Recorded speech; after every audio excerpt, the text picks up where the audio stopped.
Hello and welcome to What's the Beef, Chief? I'm your host, your beefy host, your frustrated and vexed host, Baron Marf, and I'm joined by the man, the one and angry, the anger machine that is Angrylink. How you doing, buddy?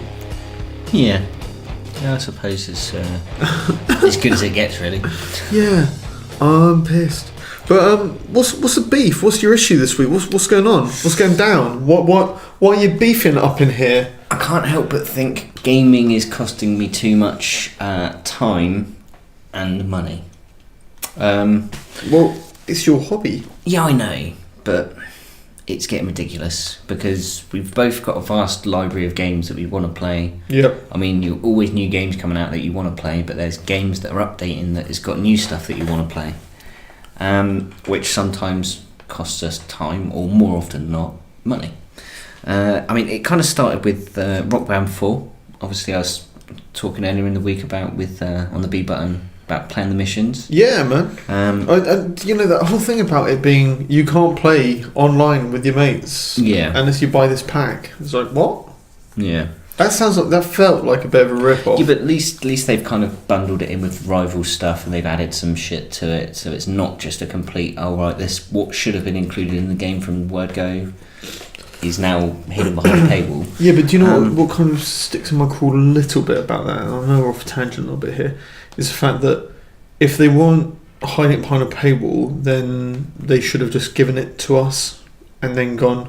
And here's some other stuff you can buy. Yeah, I know what you mean. I don't know if it's to cover costs for servers and whatnot. I mean, I know Harmonix aren't exactly the most flush company. It's always to cover the costs of making small plastic guitars. That's all it ever is. Yeah, well, no, Mad Cat's obviously fucking sunk because of that. Whoops. But you know, didn't get paid. Right, obviously, I started with the missions.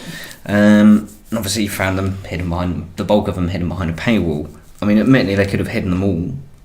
But it almost felt like I was like a fish, and there was just that little worm on a hook that looks so appetising. It's like, oh, that one's a different colour than normal. I wonder what that one tastes like. Oh, that one tastes like it costs you money. Yeah. So you know, obviously, I bought the aforementioned DLC, and it was in the sale. So I was like, yeah, it's saving money. Yeah, okay, it's kind of worth it now.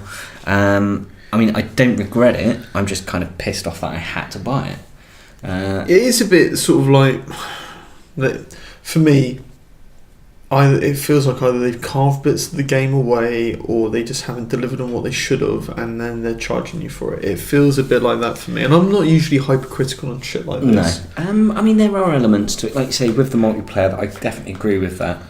They could have updated it and just chucked in the multiplayer, and then like you say, you got the rockumentary side of it and the rival sides and the missions. Yeah, that's locked behind the paywall. Okay, fair enough. So yeah, there are elements of it that do sort of stink somewhat, but it's a bit more forgivable because there's no EA or Activision behind them this time. So it's not like you've got Bobby Kotick going rolling around in his Scrooge McDuck vault of fucking money. Yeah. I mean, so it is a bit of an easier pill to swallow. Yeah, I guess. I mean, it's more the aftertaste. I'd say with this one, you're just a bit like meh. I mean, I will get the value out of it though. I will enjoy playing it, and you know, it's something that I willingly had to go in and spend. It's not like with Destiny, where they've gone, oh yeah, it's a 10-year game, wink. Oh no, the franchise is a 10-year game. This is a 10-year IP. Yeah, and yeah, it does somewhat smack of a little bit of taste, but somewhat more of a lemony taste. You're like, oh, that's a bit sour, but you know, still enjoyable in the right circumstance. Yeah, but maybe. The real main one is fucking GTA Online. I mean, this has got really out of hand, hasn't it? This has been going well. Basically, it started with the yacht. The £65 yacht for just the basic. The people who are fucking stupid enough to buy this base, which is effectively in a really inconvenient place to get to all the time, whether it's right next to you or not, because it's in the water, in the sea. And then on top of that, you know, all it is effectively a place where boats and a helicopter is kept. Yeah. You'd have to be a mug to buy one. Moving on. I bought one. But you know, it's... That was pricey. 8 mil. 8 mil, yeah. I mean, like you say, going into, I think, isn't it just over 9 mil for all of the top spec stuff? Bells and whistles. Yeah. It kind of started with that, and then we saw with, I can't remember what the next update was after that. It was the CEO stuff with the warehouses, wasn't it? This is extremely rude. Excuse me, I have to just step in and say, the one thing which makes my yacht worth every penny, though, it's called trolling. No, it's called the HMS. Suck my balls. Yeah. I mean, there are reasons and fun you can have with it, but it's very expensive fun. Yes, it is. I mean, don't get me wrong. At that point, there was a lot of people that had accrued a lot of funds through just playing for years. So, you know, a lot of people had a lot of ready cash to go. But a lot of people didn't. But, you know, moving on. So, yeah, GTA is pricey. Well, it's the series of, I mean, you can go for the MC stuff. Well, we can go for the CEO warehouse business, the import-export business for that. That was fucking pricey. The fact that you have to keep paying to do it is a fucking bit of a piss take. There's no, like, overarching, it will tick over on its own at a smaller percentage kind of issue. There's all of those things that they could do that would add benefit. All they've got to do is throw a couple of percent at you. Yeah, I mean... And it's just something you can come back and you go, I've got 100 grand extra. That pays for an upgrade on my turbo. Yeah, exactly. Just something little, but it's something. I mean, it's always been about a balance of time over money with GTA Online. I mean, I remember going back to the Buzzard that, like, I remember when I bought it, I'd ground out for a month to get that 1.7 fucking million, and then they released the first Turismo, the Turismo R, and I didn't have a supercar at that time, and it was like 500G. And I was like, I don't want to fucking grind out another 500G. I really want that supercar. That looks cool. But I need my Buzzard. So I was like, fuck it, buy the Buzzard, just buy some money and buy that fucking car. And, you know, it's because of the time it would have taken. I mean, admittedly, it's a hell of a lot easier to earn money now. And you can earn some fucking pretty good money if you've got a good setup. Yeah, if you've got a Buzzard as well. But it's got somewhat turned into a massive grind fest for me. Yeah, I mean, it is. They just, for me, each time they release DLC, they push the limits a bit more. Will they spend that much? Will they spend that much? And it's just everyone seems more expensive. And like when they did the first one, for me, when I was sort of looking at the content, I was like, "Fuck me, man, you're really taking the piss." And then since then, it's like almost multiplied, and you're like, "What?" Well, it's not so much the actual the warehouses and all of those kind of things, because that's just generally one sort of outlay, and you've got your upgrades that you can do eventually, but they're all fairly sensible prices. I remember the clubhouse wasn't too expensive. Obviously, I know the offices for the CEO buildings were, but you know, it's a CEO, it's an office in the middle of town, so it would be expensive. It makes sort of it makes sense. It's not a leap. And the garages and stuff like that with the 60-car garage, that makes sense. That wasn't ridiculous. It seemed a fair price. Well, I get the whole, look, you're spanking like better part of $1 million to get another floor, but it's yours, and then you've got effectively 60 cars there. Yeah, that's it. So, you know, there's things that you look at it at the price and you think, you know, it kind of makes sense. It's pissed me off that I have to pay it, but I see value from it. But some of the vehicles, and I mean the import-export car one, some of the vehicles in that were fucking ridiculous. Like 6 million for the Ruiner, the Night Rider car. Yeah, but also it's beyond that. It's stuff like, it's why they keep chipping away at you. So it's things like, all I've got at the moment is my bunker, and it's fully upgraded, right?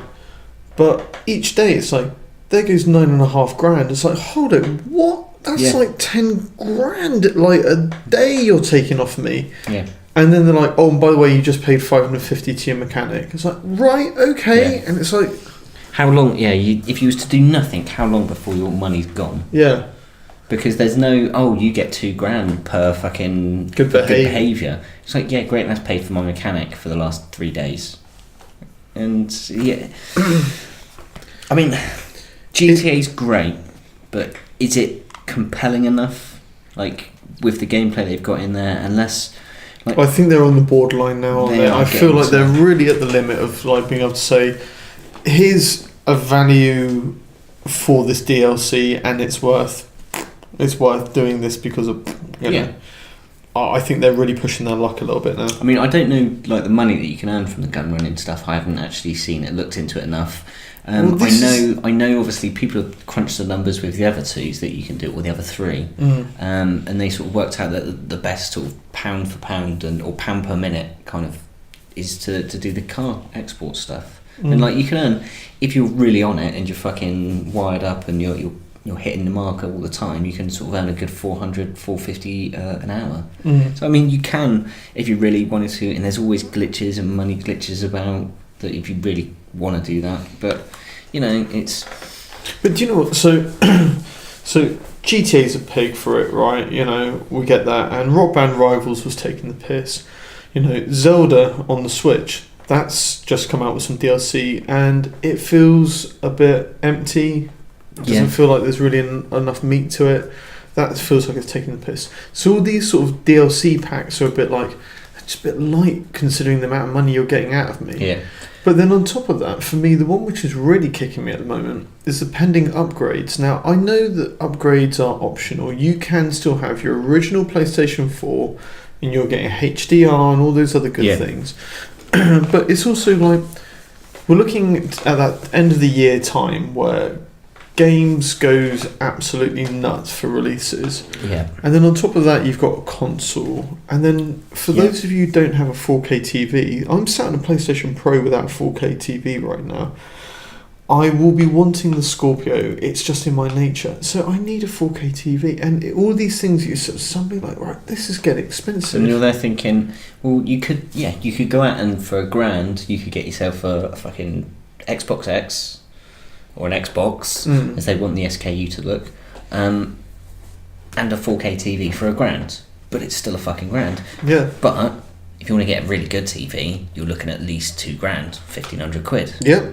Or a half decent TV, should I say? Yeah, and then if you want to maintain sort of like blokes, one thing I've always said with blokes is like, the older you get, your dicks get smaller, but the older you get, your TVs get bigger. Yeah. You never buy a smaller TV unless you have to because you're downsizing. Yeah, because literally because of the size of the space, you need a smaller TV. Yeah. So that's kind of sets the bar of kind of saying, well, and also with 4K, if you look at it at 55 inch, it's okay, but you need like 65 inch to really appreciate it when you're sat at a distance and be like, that still looks amazing. Yeah. You know? And again, the more you spend, the better upscaling engines and stuff like normal TV will look great. Exactly, running it, you know, doing like super sampling and all that good stuff. Yeah. It is starting to get to a point that the lines are kind of blurring between like with PC gaming and console gaming because for a period of time, isn't it? Yeah. It's that like Mario Kart sort of elastic AI of like powering consoles. It's like console, it becomes cheap enough and PCs aren't moving along, and then badoing it comes up and then it sort of moves away again, and badoing. It's ridiculous. I mean, I do hope that the whole thing I've loved about console gaming, I mean, to wrap that up a bit, is the fact that here's your expenditure, that's it for 5-6 years, unless you've maybe got to buy a new one or a replacement. Exactly. That is it. But even then, a new one or a replacement is hundreds of pounds, not thousands of pounds. It's not like I had a high-end rig, it collapsed, now I've got to get... You've got to find 1,500 quid. Yeah, exactly. And for me, like this whole new generation, I don't see the enthrallment. Like, it's not like when it jumped from 2D to 3D, or you saw from PlayStation 2 to PlayStation 3. That was a big graphical jump. You're like, fuck me, what the hell? I can't believe I used to watch things that shit. Whereas now, you see, 4K, it's the same resolution upgrade from the PlayStation to the PS3. But it just doesn't seem to have that same weight behind it. Yeah, so it used to be the case, like, when you went from 2D to 3D, you were like, wow. I can see where I'm dropping 300 quid on. And then when you went from PlayStation 1 to PlayStation 2, the graphic upgrade, you're like, whoa, that's cool. And 2 to 3, you're like, okay, that's cool. Now I see what HD is all about. Yeah, and now you're just like, great, I've got to buy a 4K fucking telly. Does that run a bit better? I don't know. And it's like one of the things I've noticed them sort of like starting to really wiggle on now. It's mostly Sony's. They go, and things will run marginally better on the PlayStation Pro. Sorry. What was that you just said? Because it sounds like you're not that fussed about how big a difference it makes these days. No. When you were saying like get one and play your old games and be impressed at how great it looks and how well it runs, I don't hear you really pushing that point anymore. Because they're like, yeah, it's because the only difference is like 0.4 of a second on the load time, and it's fucking nominal stuff, you know. Yeah, and it might it might upscale it a bit. I am going to upgrade this shit, yeah. And if when I put that 4K TV in place and I plug those consoles in, if I do not do my beans over how pretty it is, if I'm like, oh my god. Well, you'll still have the advantage that you can have essentially the same game running on your normal setup on the new setup. Yeah. So you could say run Gears 4. I mean, you could pick up a copy fucking in CEX or somewhere for pretty cheap, I'd imagine. Yep. And like you say, because that will be one of the first straight out the box Xbox One enhanced HDR fucking 4K, whether it's 4K native or checkerboarded, it won't really matter. But you know, it's one of those. I'd be interested. It best look fucking amazing. It best look amazing. There's nothing about it that makes me think, fuck, I've got to spend 1,500 quid. I don't know. It's expensive. It's expensive. Things are expensive. Time, money-wise, expense. All right. So look, are you beefed out? I'm looking at the figures of what I'd have to spend, and I feel like I could keep going with GTA Online. So I think we should maybe put a fucking stake. Give me one random one. The flying bike is base price 3.5 million. Yep. Which works out to, what's the fucking whale shark card? That's like 40 quid, 35 quid. Wow. Trade price, you get only 2.7. Oh, well, basically, I think we talked about earlier in the week in one of the other podcasts, the total number is 17 million GTA. 17 including discounts. That's just for the vehicles, without any upgrades. Fucking ridiculous, folks. Crazy money. There we go, beefed out. And I felt like I had to get that off my chest. As always, folks, look, if you like what you hear, you know what to do. Show some love down below. Hit that love, go subscribe, all those good things. Check out the other podcasts. So, from Angrylink, it's... I need to find a planet with longer days. Yeah, and I'm out, so peace.